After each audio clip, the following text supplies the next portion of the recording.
Hello, my name is Lara. Welcome to SD Daily Story Channel. Our story today is called The Luck of Roaring Camp. It was written by Bret Harte. Let's get started. Have enjoy. Roaring Camp was the noisiest gold mining town in California. More than 100 men from every part of the United States had come to that little camp, stopping there for a short time on their way to getting rich. Many of these gold miners were criminals. All of them were violent. They filled the peaceful mountain air with shouting and gunshots.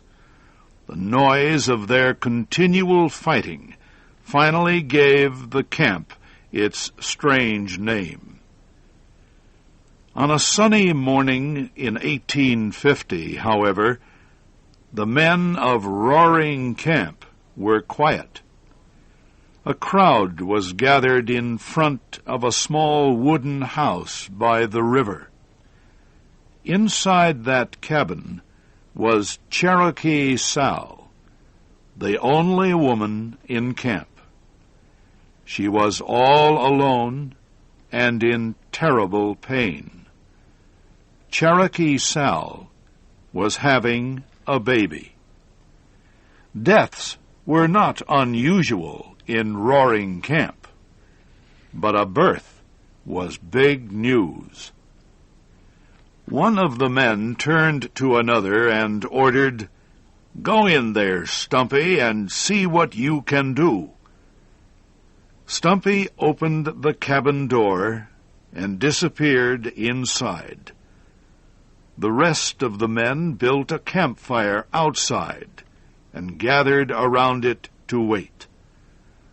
Suddenly, a sharp cry broke the air, the cry of a newborn baby. All the men jumped to their feet as Stumpy appeared at the cabin door. Cherokee Sal was dead, but her baby, a boy, was alive. The men formed a long line. One by one, they entered the tiny cabin. On the bed, under a blanket, they could see the body of the unlucky mother. On a pine table near that bed was a small wooden box. Inside lay Roaring Camp's newest citizen, wrapped in a piece of bright red cloth. Someone had put a large hat near the baby's box, and as the men slowly marched past, they dropped gifts into the hat: a gold tobacco box, a silver gun, a diamond ring, a lace handkerchief, and about $200 in gold and silver. Only one incident broke the flow of men through the cabin. As a gambler named Kentucky leaned over the box, the baby reached up and held one of the man's fingers. Kentucky looked embarrassed. "That funny little fellow," he said, as he gently pulled his hand out of the box. He held up his finger and stared at it. "He grabbed my finger," he told the men. "That funny little fellow." The next morning, the men of Roaring Camp buried Cherokee Sal. Afterwards, they held a formal meeting to discuss what to do with her baby. Everyone in the camp voted to keep the child, but nobody could agree on the best way to take care of it. Tom Ryder suggested bringing a woman into the camp to care for the baby. But the men believed no good woman would accept Roaring Camp as her home, and they decided that they didn't want any more of the other kind. Stumpy didn't say a word during these long discussions, but when the others finally asked his opinion, he admitted that he wanted to continue taking care of the baby himself.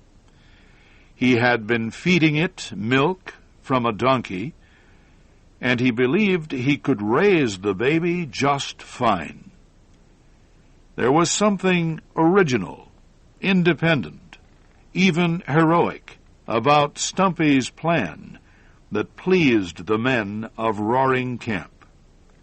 Stumpy was hired. All the men gave him some gold to send for baby things from the city of Sacramento. They wanted the best that money could buy.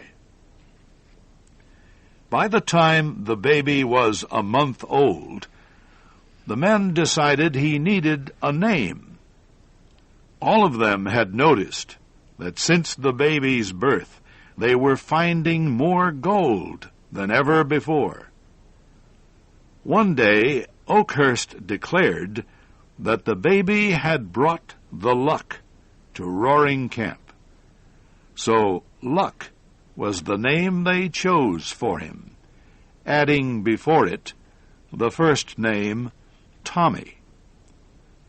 A name day was set for him. The ceremony was held under the pine trees, with Stumpy saying the simple words, "I proclaim you Thomas Luck, according to the laws of the United States and the state of California, so help me God." Soon after the ceremony, Roaring Camp began to change. The first improvements were made in the cabin of Tommy, or the Luck, as he was usually called. The men painted it white, planted flowers around it, and kept it clean. Tuttle's store, where the men used to meet to talk and play cards, also changed. The owner imported a carpet and some mirrors. The men, seeing themselves in Tuttle's mirrors, began to take more care about their hair, beards, and clothing. Stumpy made a new law for the camp. Anyone who wanted the honor of holding the luck would have to wash daily. Kentuck appeared at the cabin every afternoon in a clean shirt, his face still shining from the washing he'd given it. The shouting and yelling that had given the camp its name also stopped. Tommy needed his sleep, and the men walked around speaking in whispers. Instead of angry shouts, the music of gentle songs filled the air. Strange new feelings of peace and happiness came into the hearts of the miners of Roaring Camp. During those long summer days, the luck was carried up the mountain to the place where the men were digging for gold. He would lie on a soft blanket, decorated with wildflowers the men would bring. Nature was his nurse and playmate. Birds flew around his blanket, and little animals would play nearby. Golden sunshine and soft breezes would stroke him to sleep. During that golden summer, the luck was with them. The men of Roaring Camp all became rich.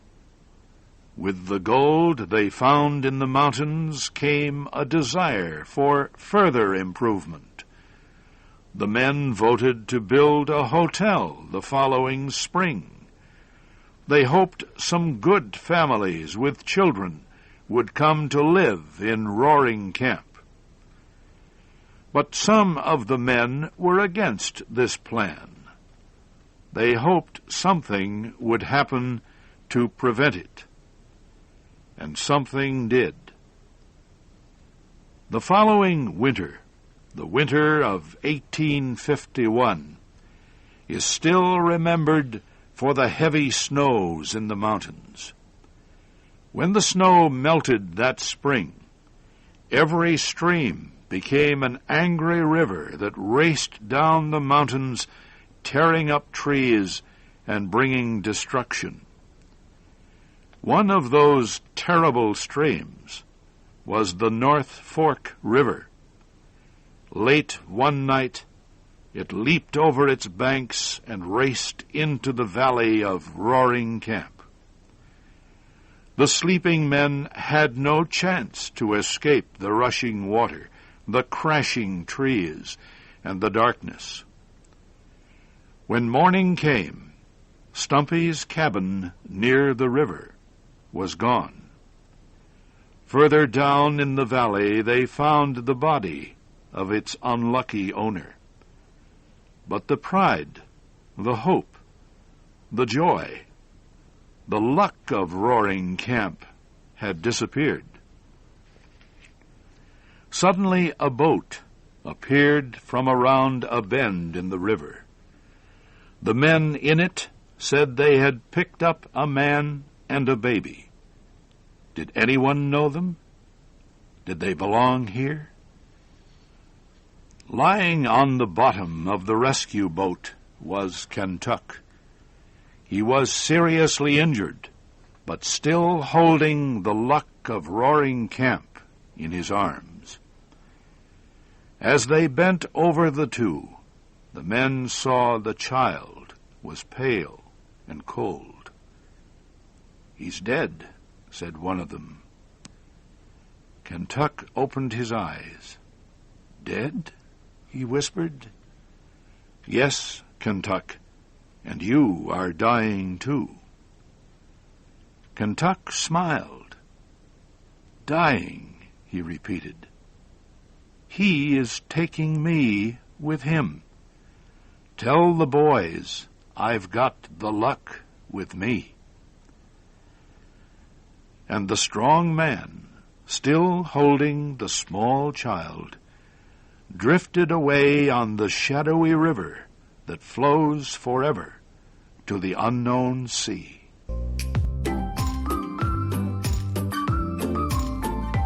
Hello again. I hope you liked the story. If you want to be notified of new stories, don't forget to subscribe. Have a good day.